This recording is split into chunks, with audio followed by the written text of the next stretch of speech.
Selamat siang Bapak dan Ibu. Siang.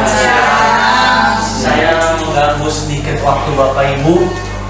Sebelum saya mulai, saya sedikit kenapa Bapak Ibu ada di sini. Gara-gara saat ini pembebasan modul pendidikan guru penggerak. Jadi anggota atau tim guru penggerak yang angkatan 7 dan 8 memberikan saran kepada Dinas Pendidikan untuk mengadakan pengimbasan. Sehingga di tanggal 9 itu saya datang jam 12 siang Bapak Ibu. Sehingga saya hanya mengikuti 2 modul dan 2 modul itu juga tidak terlalu paham. Ada 5 modul, saya harus membahas selama 45 menit minimal. Saya lebih baik 45 daripada saya membahas semua saya tidak paham. Nah, untuk supaya waktunya panjang, saya akan punya agenda Bapak Ibu. Siap, pengimbasan tugas sekolah prosesi budaya positif di sekolah. Ini yang akan saya bahas bersama Bapak dan Ibu. Ya, acaranya pertama ada berdoa, yang kedua menyanyikan lagu Indonesia Raya, yang ketiga belajar bersama, nanti yang terakhir ada peneguhan kembali. Kita akan berdoa bagus untuk memimpin kegiatan kita.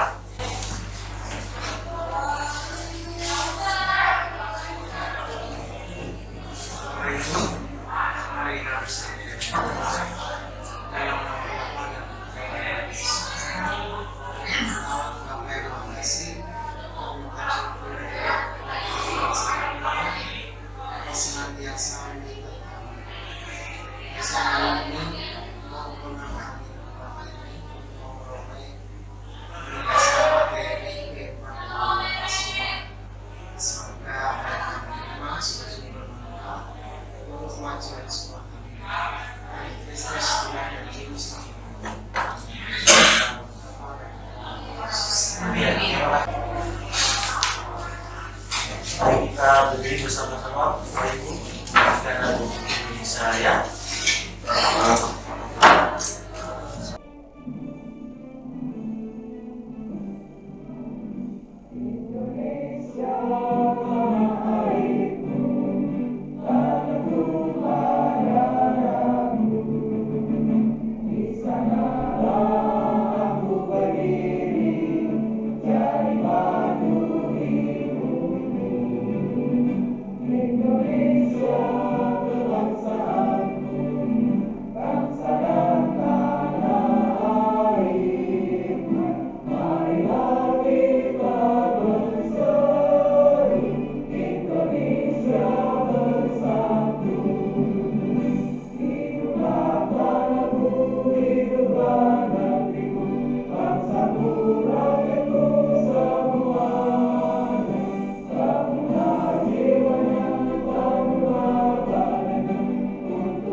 Selanjutnya, saya sudah usaha ini, saya menambah foto saya dulu yang botaknya luar biasa.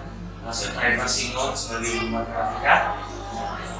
Ini adalah tim pengajar yang diajarkan tim kami di grup F, kelas F, Pak Supriyano dan Pak Riki. Ini dua ini adalah calon kepala sekolah karena mereka sudah mengikuti grup penggerak. Karena di negeri ini untuk menjadi kepala sekolah sekarang adalah mereka harus mengikuti guru penggerak sehingga mereka harus tahu bagaimana dasarnya. mereka angkatan ke-7 di SMK 55 dan SMK Tanjung. Ya, ini 5 agenda yang akan saya bahas selama 45 menit. Saya hanya ikut di posisi 4 Bapak Ibu. Ketika saya datang jam 12, mereka makan siang, saya ikut makan siang. Ada 5, pertama disiplin positif, yang kedua teori motivasi lingkungan, keyakinan kelas, kebutuhan dasar manusia, dan segitiga diskusi. Di antara 5 ini mungkin ada yang baru dengar. Oke, saya mau tanya ke Miss Mila, dari 5 ini apakah semua pernah dengar atau apa? Nggak pernah dengar? Disiplin nggak pernah dengar? Nggak pernah dengar. Oke. Nah, kalau yang poin 5, restitusi belum. Dan ini yang baru, gitu. Karena saya juga dengar di dalam proses latihan. Saya akan meringkas dari 1 sampai 5 ini. Kalau dibahas di grup tunggal, mereka kayak ada berapa SKS Bapak Ibu. Kalau kami cuma langsung dikasih intinya.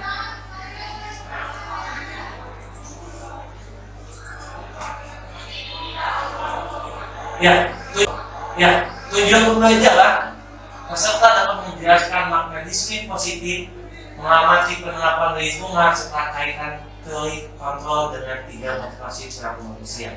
Yang kedua, peserta menjelaskan pentingnya memilih dan menentukan nilai-nilai kebajikan yang akan diyakini disepakati oleh warga sekolah sehingga telah tercipta sebelum nilai positif. Nah, Bapak Ibu, supaya tidak ini kita menggunakan misi. Siapkan HP Bapak Ibu, saya akan kirimkan linknya. Kenapa? Karena mau bahas disiplin, saya yakin Bapak Ibu sudah melaksanakan, sudah hari karya. Tahu Bapak Ibu gitu kan? Pasti disiplin, apalagi kita termotivasi sama Bu Christine yang 2 tahun ya kan, bahwa karena anak-anak guru terdisiplin gitu kan. Apakah guru muda tidak disiplin? Ada di dalam diri Bapak yang Ibu. Saya siapkan isinya sebentar.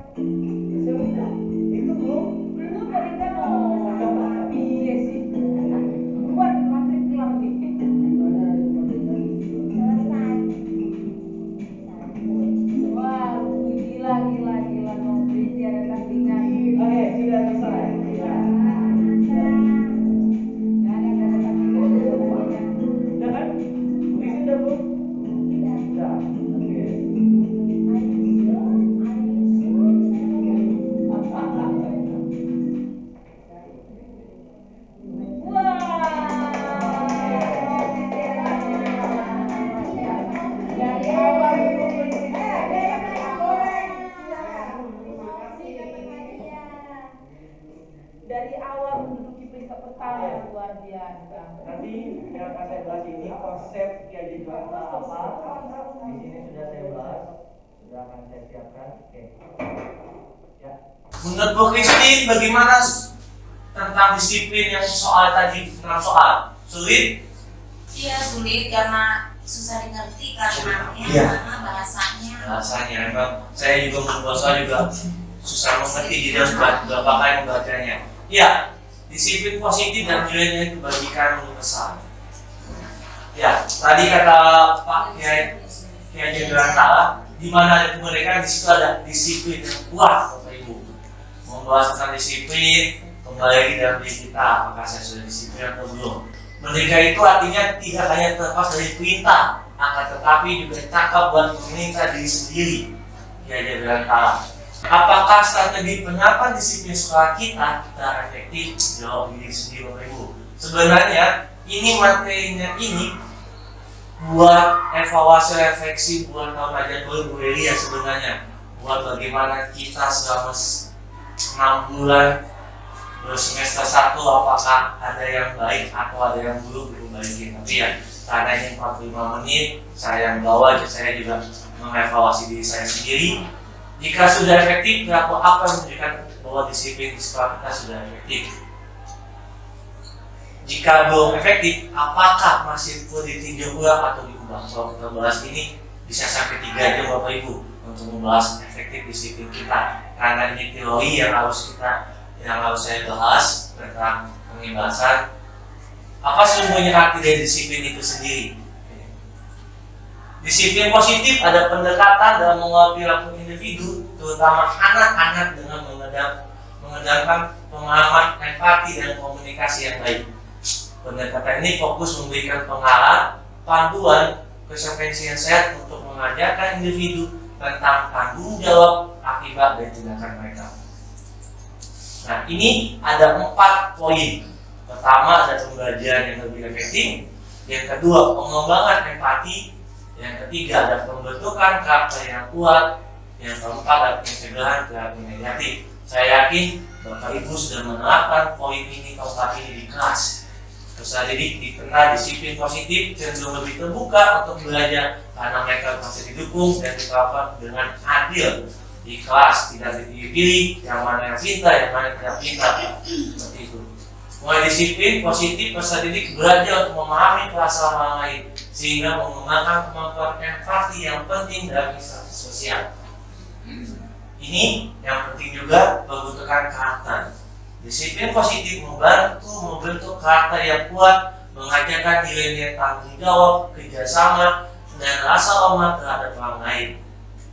Yang poin ketiga yang sering kita lakukan di kelas Bapak Ibu, apakah saya sudah melakukan atau belum, diingat kembali selama 1 semester ini, apakah kita sudah membentuk karakter anak-anak di kelas. Yang keempat, pencegahan perilaku negatif. Dengan memahami akibat tindakan mereka, peserta lebih mungkin menghindari perilaku negatif dan melibatkan diri dalam tindakan yang positif. Tujuan disiplin positif tadi awal sudah jelaskan bahwa menanamkan motivasi murid-murid kita menjadi orang mereka inginkan, menghargai diri sendiri dengan nilai-nilai mereka percayai. Nilai-nilai kebajikan tadi sampaikan. Nilai kebajikan sifat positif manusia yang merupakan tujuan mulia yang ingin tercapai di setiap individu. Tadi yang ada di soal, nilai apa di dalam kedisiplinan itu, kebajikan. Nah, ini Bapak Ibu yang tadi kita bingungkan teori kontrol atau teori pilihan. Anda tidak bisa mengontrol orang lain, hanya ada yang bisa mengontrol diri sendiri. Makna disiplin belajar kontrol dari dengan menggali potensi kita agar mencapai tujuan yang mulia, sesuatu yang ingin kita berdasarkan nilai-nilai yang kita hargai. Semua perilaku memiliki tujuan. Ini motivasi, ada teori kebajikan dan kesalahan keyakinan keras. Yang keempat, model berpikir menang-menang. 5 positif kontrol yang menghukum. Nanti poin yang ketiga ini 1, 2, 3, 4, 5 ada videonya Bapak Ibu. Penghukum, pembuat rasa bersalah, teman, pemantau, atau yang kelima manajer. Atau 5 poin ini yang mana yang kita terapkan? Apakah sebagai penghukum kita selama ini? Apakah sebagai pemantau? Apakah sebagai teman? Seperti itu. Yang selanjutnya 5 kebutuhan dasar manusia, ini yang saya akan bahas juga. Bertahan hidup, penguasaan, kasih sayang, kesenangan, dan kebebasan. Ini yang inti akan kita bahas selama 30 menit ke depan.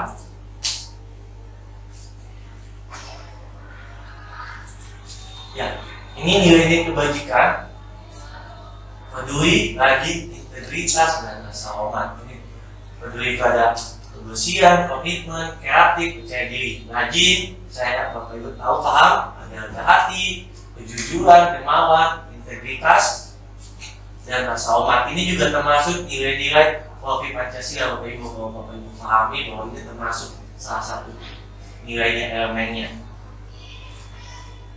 Nah, ini yang saya sampaikan, Polri nyambung dengan Polri Pancasila Bapak Ibu. Ya, kita sudah pelajari Santa Ana yang kemarin tidak hadir, nanti yang hadir untuk sebenarnya pembahasan juga sebenarnya kan, supaya yang tidak hadir itu paham apa yang didapatkan selama di Santa Ana tentang Polri Kerajaan Pancasila.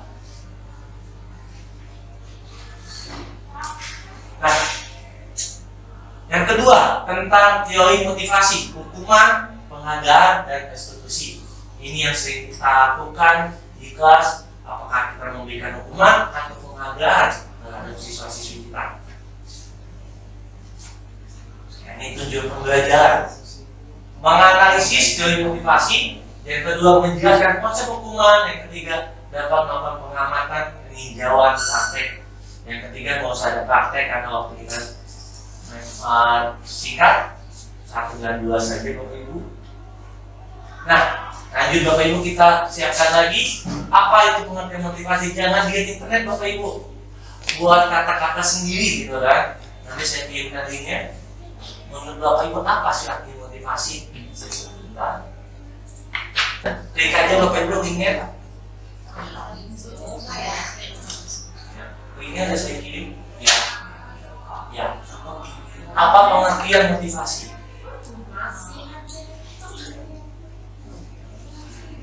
Ya.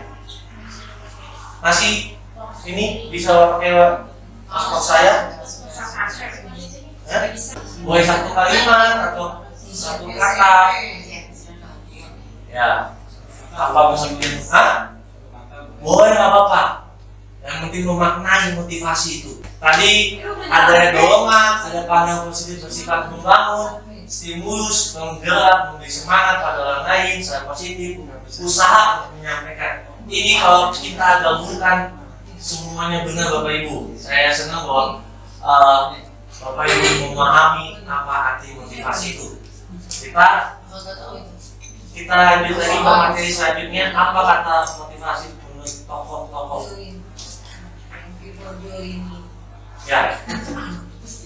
Ya, teori motivasi. Jean Gosset dalam bukunya menghindari ketidaknyamanan atau hukuman, mendapatkan imbalan, tadi sudah ada yang penghargaan, menjadi orang yang diinginkan atau menghargai diri sendiri. Ada motivasi 3 eksternal, yaitu menghindari ketidaknyamanan untuk mendapatkan imbalan. Internal ada menghargai diri sendiri. Ini sifat-sifat motivasi Bapak Ibu. Selanjutnya, tujuan dari disiplin positif ini juga termasuk penanaman motivasi. Tindakan mereka di mana melakukan sebuah perbuatan menjadi apa yang diinginkan. Kita apa sih motivasi kita jadi guru gitu kan? Apa sih motivasi anak-anak gitu kan? Untuk sekolah di standar S2 gitu. Untuk melakukan yang terbaik dalam perbuatan yang inginkan dan menghargai diri sendiri. Nah, ini ada stimulus. Tadi ada kata stimulus, sudah benar. Tadi siapa yang menjawab stimulus saya? Oh, kita, makasih. Stimulus, respon, dan teori kontrol. Ya. Ini realitas kebutuhan kita sama, kebutuhan kita berbeda. Nah, itu kalau stimulus itu kan kebutuhan kita sama. Kalau yang satu lagi kita berbeda. Selanjutnya, semua orang melihat yang sama. Setiap orang memiliki gambaran yang berbeda. Jadi anak-anak kita kan berbeda sudut pandangnya seperti itu. Kita mencoba mengubah orang agar pandang sama seperti kita. Harus menjadi ini, ternyata anak kita nggak bisa. Kadang kita mau maksa anak kita untuk bisa mengerjakannya, terutama saya, apalagi matematika, harus bisa mengerjakan perkalian. Ternyata mereka tidak sanggup untuk mengerjakan perkalian seperti itu. Semua pihak pun memiliki tujuan berbeda. Hanya Anda orang mengontrol diri Anda. Ini poin-poinnya. Selanjutnya. Nah, proses menjalankan peraturan dan kriteria tes tentu bukan tanpa pelanggaran. Nah, ini dulu. Bagaimana mendisiplin positif di kelas? Saya yakin Bapak Ibu sudah melaksanakan disiplin positif dan ada belum? Saya mengingatkan saja. Meyakinkan yang kebajikan, maka mereka akan termotivasi. Ketika Bapak Ibu sudah memulai pembelajaran, diberikan motivasi dulu. Jangan sampai anak-anak langsung dibuka bukunya, berarti motivasinya langsung lemah gitu. Aduh, bangun pagi-pagi udah langsung jadi tugas aja matematika langsung, tapi kan diberikan motivasi dulu, gerak-gerakan dulu gitu kan. Ketika saya mengikuti Bapak Ibu untuk datang ke kelas supervisi, cuma satu sih guru yang mengadakan gerakan dulu gitu, supaya gerakan tersebut tidak membuat anak itu membosankan. Ada gerakan bebek gitu kan, salah satu neti gitu kan. mau berapa? Hah? Iya. Ya, jadi itu salah satu motivasi supaya anak-anak semangat. Tapi ada bapak ibu guru yang langsung ayo buka buku, gitu kan? Langsung kerjakan ini, ya kan? Sedikit dibuka bapak ibu karena anak sekarang berbeda, gitu kan? Untuk motivasi belajar supaya ketika awal-awal mereka semangat untuk mengikuti pelajaran kita. Nah, selanjutnya ada namanya kebutuhan dasar manusia yang berkualitas. Ini 5 yang tadi teori yang disampaikan: kasih sayang, penguasaan, kebebasan, kesenangan, dan kenikmatan hidup. Di tengah-tengah ini beradu Bapak Ibu, bagaimana kita 4 ini bisa melaksanakan ini. Pertama, kasih sayang, penguasaan, kebebasan, dan kesenangan. 1, 2, 3, 4 ini. Bismillah, tolong dibacakan yang pertama. Bismillah. 1. Kebutuhan bertahan hidup. Kebutuhan bertahan hidup atau survival adalah kebutuhan yang bersifat fisiologis untuk bertahan hidup, misalnya kesehatan, rumah, dan makan. Oke, yang kedua. Bismillah. Lanjut. 2. Kasih sayang dan rasa diterima, kebutuhan untuk diterima. Kebutuhan ini dan 3 kebutuhan berikutnya adalah kebutuhan psikologis. Kebutuhan ini meliputi kebutuhan akan hubungan dan koneksi sosial, kebutuhan untuk memberi dan menerima kasih sayang, dan kebutuhan untuk merasa menjadi bagian dari suatu kelompok. Yang ketiga adalah kebutuhan pengaku atau kemampuan.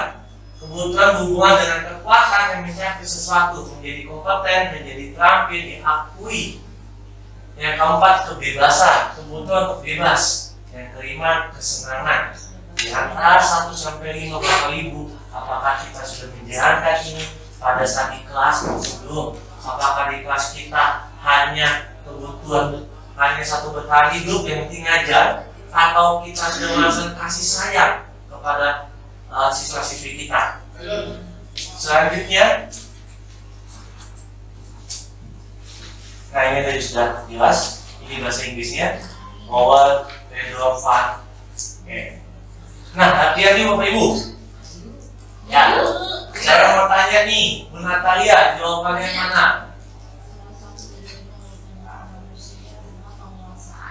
Sesuai dengan pernyataan penguasaan.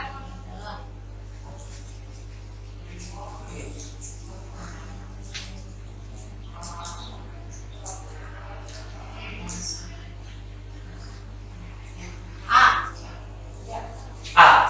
Kebutuhan yang berhubungan dengan kekuatan mencapai sesuatu, menjadi kompeten, menjadi terampil, diakui, prestasi dan keterampilan kita. Ya, dan penguasaan yang Bapak Ibu. Ya. Main lagi Bapak Ibu. Kita main lagi. Jawabannya ya. Main lagi Bapak Ibu. Ya ada. Within. Main lagi Bapak Ibu.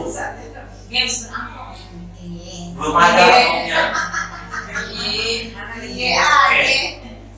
Sebentar. Saya lagi nyiapin. Nah. Ya, elah kalau masuk juga aja. Kok masuk sih? Kan kenapa kalau masuk kuis itu nggak bisa diganti apa itu? Ringtone. Ngomongnya apa? Ganti es. Gitu kayak nah bisa gila lu gak sebenarnya mau sini aja dia ya justru kamu ngaji aku sih sama nih banget ya ada poinnya tuh pernah bonus iya karena sama ngecengin aku oh karena aku tadi baca ya ceritanya gue suka masuk. Oke, ada yang mau masuk? Ya ampun, ada Ibu Elvina, ya ampun Elvina. Kamu ya? Ibu Elvina, udah masuk Ibu Elvina. Gimana kayak gini terus? Apaan sih kagak ada itu kaki gua? Coretan tuh.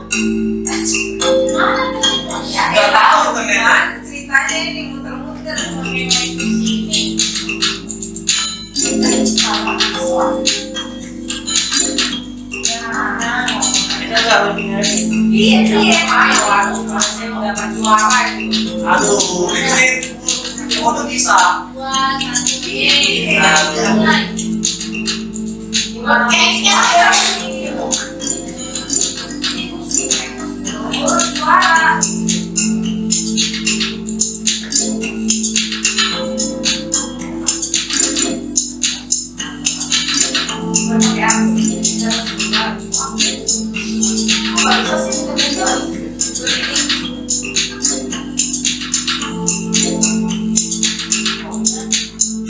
Ada yang salah Bapak Ibu. Yo. Masih baru dapat. apa ini? Apa ini?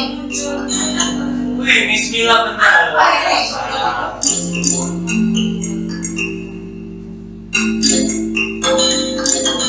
Aku mau tak jawab. Perbedaan sanksi dan hukuman. Pak, Profi mendekati sudah selesai.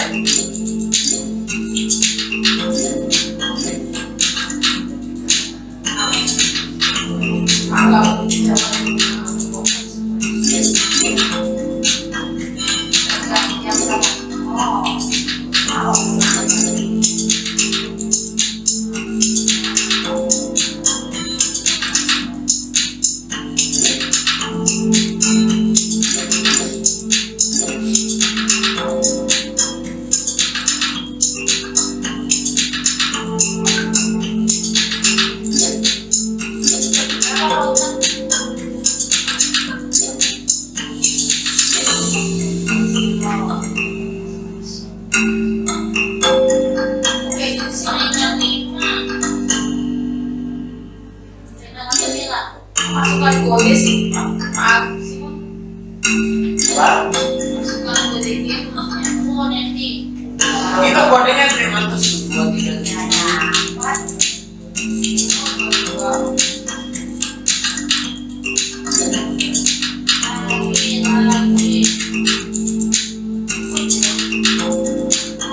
sudah? Oke. Soalnya berarti kan mencatat itu konsekuensi sih. Mencatat saya iya. Apa? Mencatat Karena saya positifnya positifnya itu memperindah tulisan dia, tulisan kayak si Albert, belajar nulis. Soalnya kata-katanya itu ada kata tidak. Kalau memang mau positif berarti dia saya akan berangkat lebih pagi, saya akan datang lebih awal. Jadi konsekuensi. ya sekarang ini jawabannya fokusnya pada kalimat yang ditulis. Apa tujuannya? Kalau mau jadi positif Itu aja tidak sih. Bukan aktif lakukan itu. Bukan hukuman. Iya.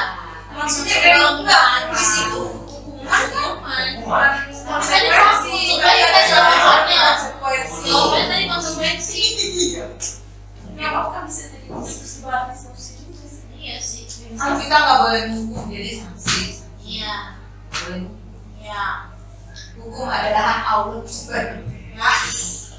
Sehingga hukum itu hakim. Oke, masih kita mulai lagi Bapak Ibu. Kita bahas satu-satu tentang apa itu hukuman. Mungkin saya salah milih jawaban kalian. Oke. Soalnya oke. Pasti pun sengaja supaya ada diskusi. Iya. Sengaja kan? Ya.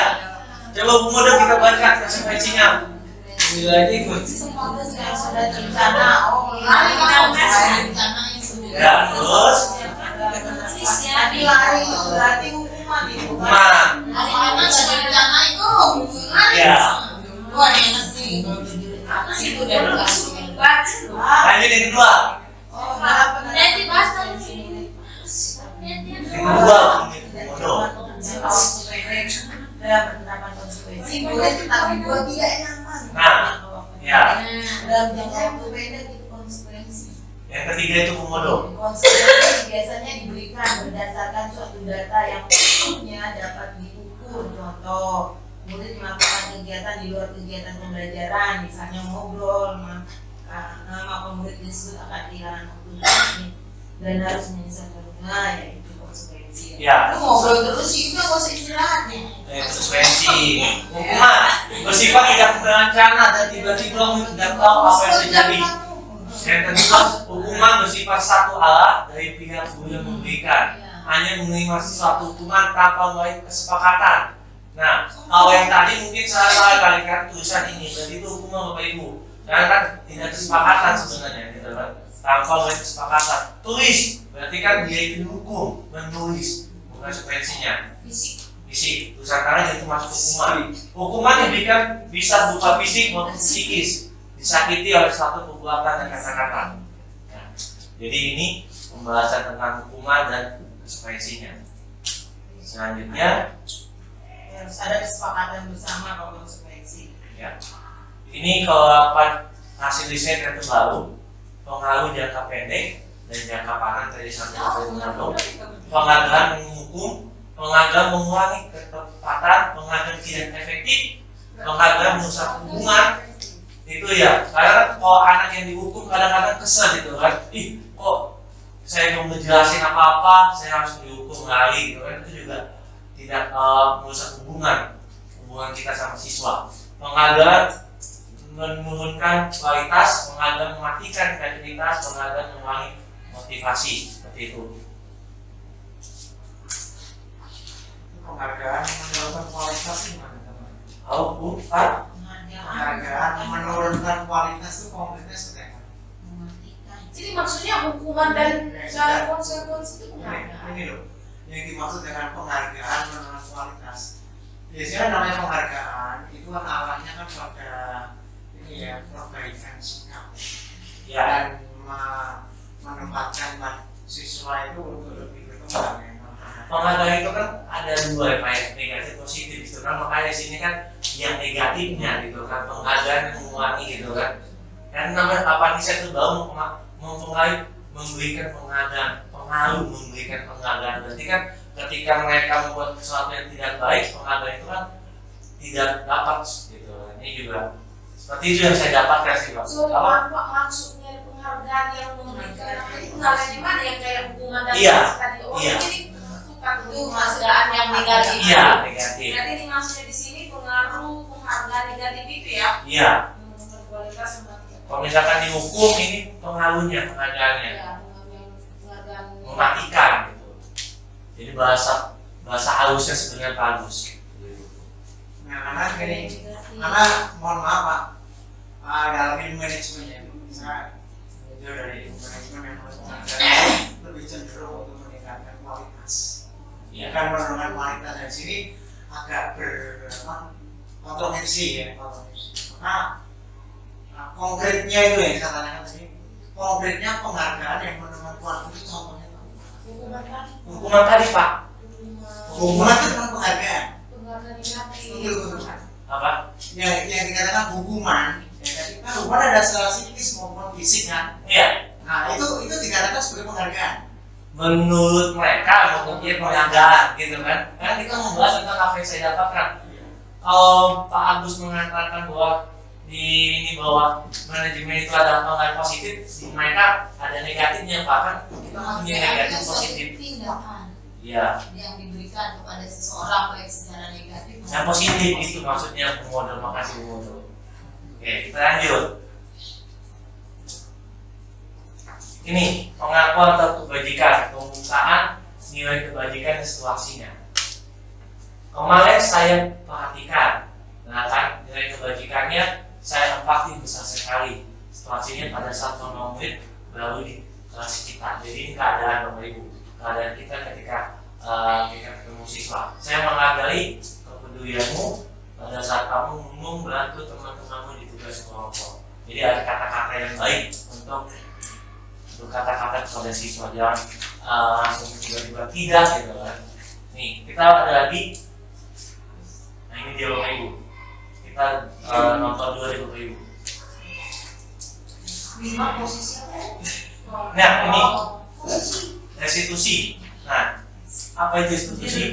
Di sini ada 5 Bapak Ibu yang tadi saya sampaikan, ini juga intinya. kita belum selesai. Yang pertama ada penghukum. Apakah saya penghukum? Apakah saya membuat rasa bersalah? Yang ketiga, pemantau. Yang keempat, teman. Yang ini manajer. Kalau saya sih tidak ada di posisi yang kelima, mungkin teman atau pemantau kadang-kadang, gitu kan?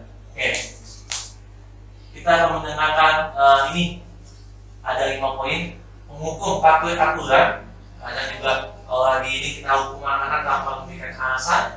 Membuat rasa bersalah, berapa kali guru harus memberitahu kamu kecewa sama kamu.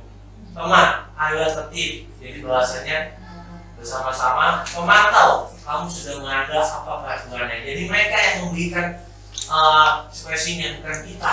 Apa salah mereka, gitu kan? Mereka yang menjelaskan. Jangan langsung kamu salah, kamu dihukum seperti itu. Ketika saya mendengar itu, saya terasa tersindir. Aduh, saya juga pernah ngalamin seperti menghukum, membuat rasa bersalah, seperti itu. Jadi ketika pembicara itu mau bahas 1 dan 2, saya kenal Bapak Ibu karena saya pernah mengalami menghukumnya. Jadi saya nggak mendengarkan alasan anak-anak kenapa kamu melakukan seperti itu. Nah, kita akan mendengarkan video yang sudah ada di YouTube.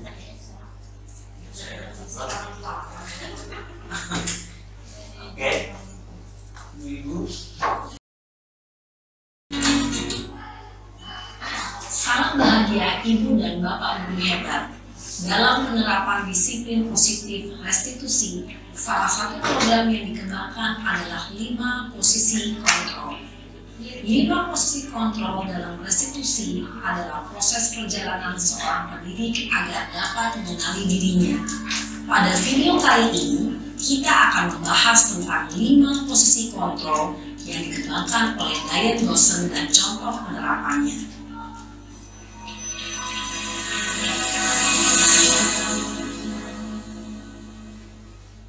5 posisi kontrol itu adalah 1. Posisi penghukum, 2. Posisi pembuat merasa bersalah, 3. Posisi teman, 4. Posisi pemantau atau monitor, dan 5. Posisi manajer. Untuk lebih memahami kelima posisi tersebut, mari kita saksikan kasus Naren yang terlambat hadir 20 menit di sekolah dan melihat bagaimana kelima posisi kontrol dalam menghadapi masalah tersebut.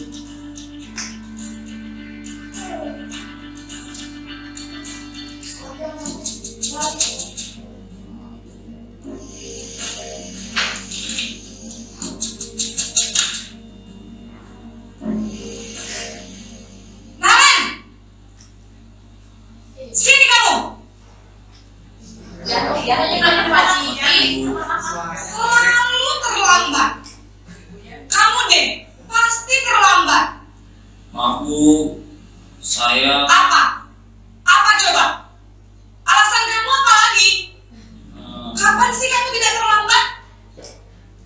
Malas sekali ya kamu jadi anak. saya Dasar pemalas. Gak kapok-kapok sih kamu. Sudah berapa kali terlambat?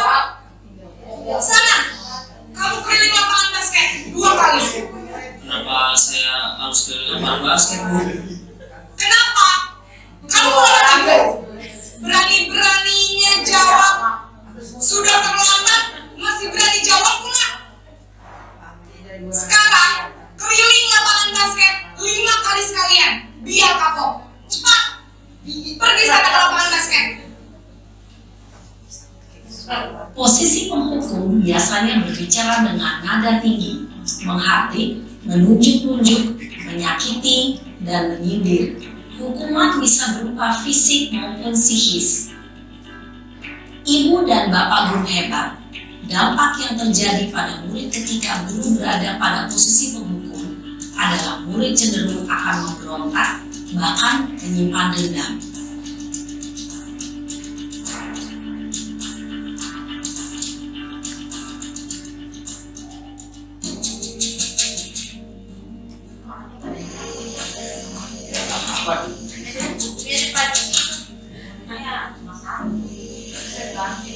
Naren!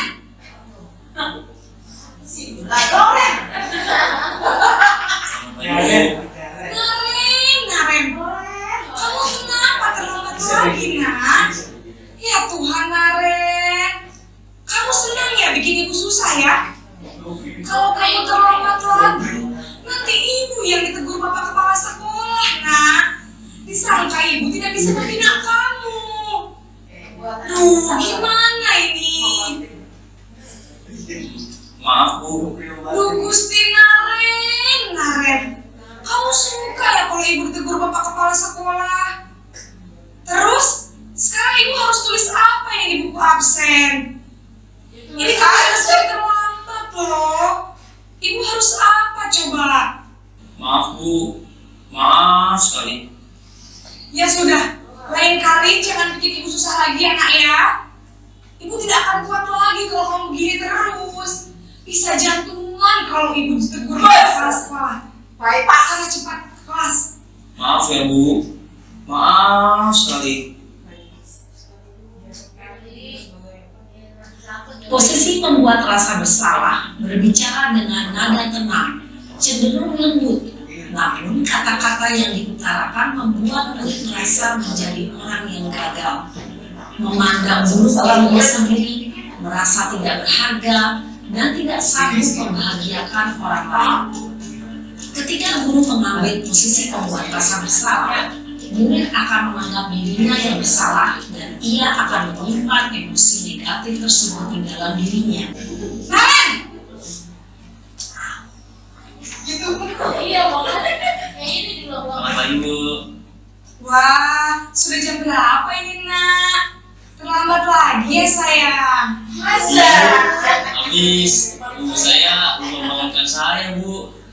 Kamu malah nyalahin kamu. Kamu bukannya anak yang larinya paling kencang. Kok terlambat sih? Iya Bu, saya memang terlambat bangun tadi. Jadi biarpun saya lari kencang, tetap gak kekejar Bu. Ya sudah sana. Nanti lain kali larinya lebih kencang lagi ya. Biar gak terlambat lagi. Bikin seneng ibu. Demi ibu. Bisa kan? Bisa lah Bu. Ya sudah sana masuk kelas. Ada kasih urusan absen kamu. Kamu ini ada dasar aja. Posisi tenang, guru berbicara dengan nada suara ramah, akrab, cenderung bersenda gurau untuk menjaga suasana tetap santai. Murid akan merasa senang dengan guru. Identitas yang tercipta adalah kualitas sukses atau berhasil. Namun tidak akan mengingat karena orang masih menggunakan eksternal, maka ada faktor ketergantungan dari murid kepada orang tertentu. Di sini guru absennya, sehingga lain waktu murid bisa berperilaku baik, namun hanya kepada orang-orang tertentu saja. baik anak saya.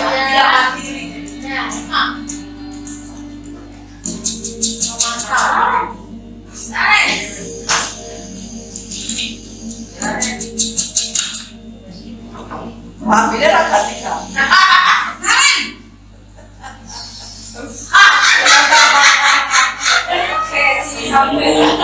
Naren, apa program sekolah kita tentang jam berapa kita harus masuk sekolah? Harus di sekolah jam 7 Bu. Iya betul, sekarang sudah jam 7.20. Naren sudah tahu konsekuensinya jika terlambat hadir.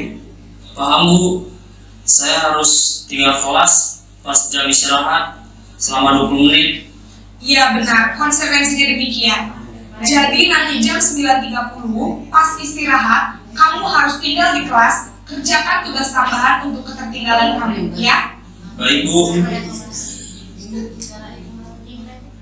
Posisi pemantau mengandalkan penghitungan atau data untuk mengontrol murid.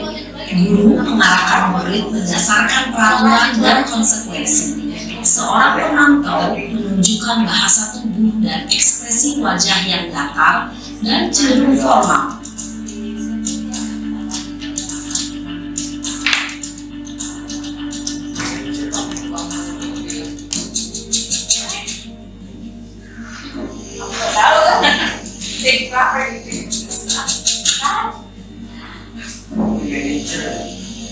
Naren! Selamat pagi Bu. Selamat pagi Naren. Maaf Bu, saya terlambat. Iya, sekolah masuknya jam 7, sekarang sudah jam 7.20. Jadi sekarang bagaimana ini Naren? Maaf Bu, saya lupa setel alarm saya semalam. Baiklah, menurut kamu, keyakinan sekolah yang mana yang perlu kamu tingkatkan?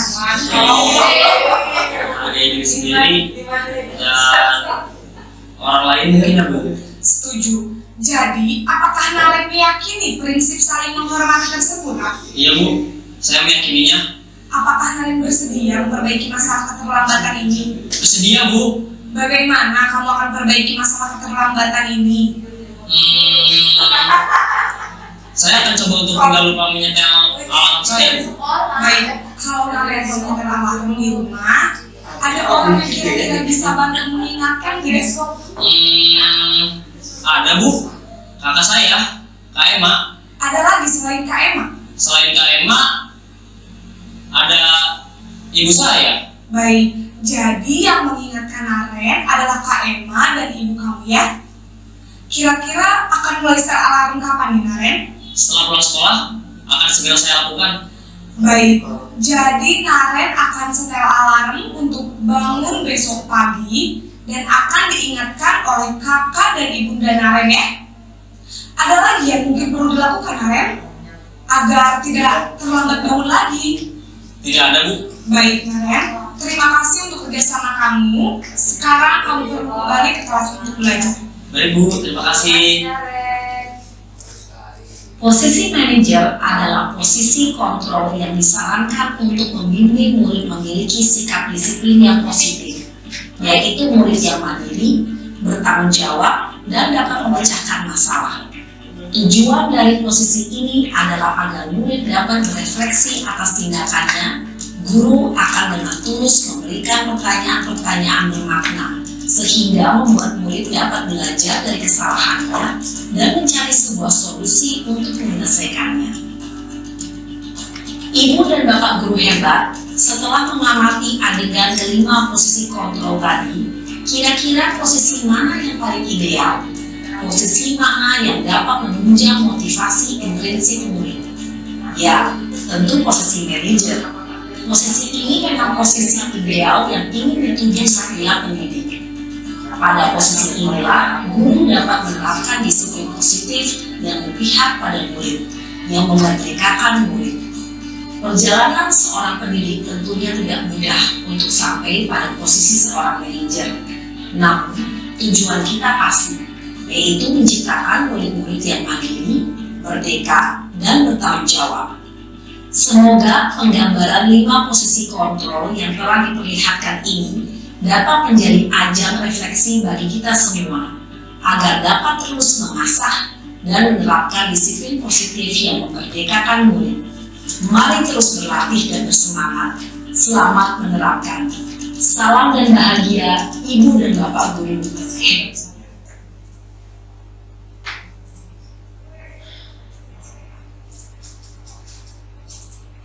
Ya Bapak Ibu, video yang tadi menutup rangkaian saya menjelaskan bagaimana budaya positif di sekolah, dan 5 yang tadi kita sampaikan, tadi kita nonton, itu kita refleksikan di mana ke posisi kita sekarang. Apakah masih di posisi ketiga, jadi teman, pemantau, atau sudah menjadi manajer, gitu kan? Semoga selama 45 menit ini ada sedikit manfaatnya, dan saya juga ada manfaatnya nanti pada saat saya akan menjelaskan nanti di tanggal 9 di hari 1 di SMP 30. Jadi Bapak Ibu guru akan datang dari pagi menjelaskan apa yang dijelaskan hari ini. Itu saja, demikian dari saya. Terima kasih. Selanjutnya penubuhan dari Ibu Heri. Di sana Bu.